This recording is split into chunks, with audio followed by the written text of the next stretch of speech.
Students, कक्षा 10वीं गणित का एक बहुत ही महत्वपूर्ण ऑब्जेक्टिव आपके सामने है और ये मॉडल पेपर में भी है। मेरे हिसाब से ये आ सकता है, तो इसका सही ऑप्शन क्या है सबसे पहले तो आपको ये बताना है और कैसे करना है। और इस टाइप का अगर कोई भी क्वेश्चन आ जाए, जैसे यहाँ पे बिंदु ए की जगह पे ये जो निर्देशांक दिए गए हैं ये बदल दिए जाए, तो आप इसको कैसे करोगे। बहुत ही सिंपल है। देखो, सबसे पहले तुम्हें क्या करना है कि एक ग्राफ इमेजिन कर लेना है कुछ इस तरीके से।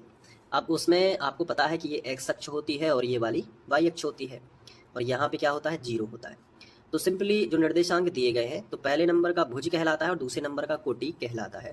तो जो आपकी भुज होगी 2, तो यहाँ पे कुछ डिवाइड कर देते हैं बराबर बराबर हिस्से, और यहाँ पे भी उतने ही बराबर हिस्से आपको डिवाइड कर देने हैं। अब भुज पे यानी एक्स अक्ष पे 2 है, तो एक्स अक्ष पे पहले नंबर ये है और दूसरा नंबर ये है। और कोटि यानी कि वाई अक्ष पे 3 है, तो पहला नंबर, दूसरा नंबर, तीसरा नंबर। इन 2 और 3 को जब मिलाओगे तो 2 और 3 के निर्देशांक प्राप्त हो जाएंगे। तो इसको आगे ऐसे बढ़ा दो और इसको आगे ऐसे बढ़ा दो, तो यहाँ पे एक क्रॉस पॉइंट मिलेगा जिसे हम 2 और 3 कह देंगे।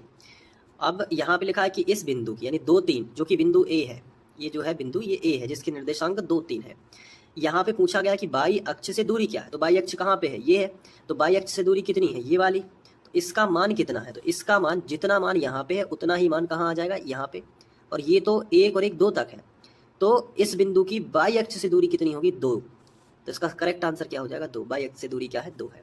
तो इस तरीके से आप इसको आसानी से कर पाओगे। कोई भी निर्देशांक हो आप वैसे ही इसको कर सकते हैं।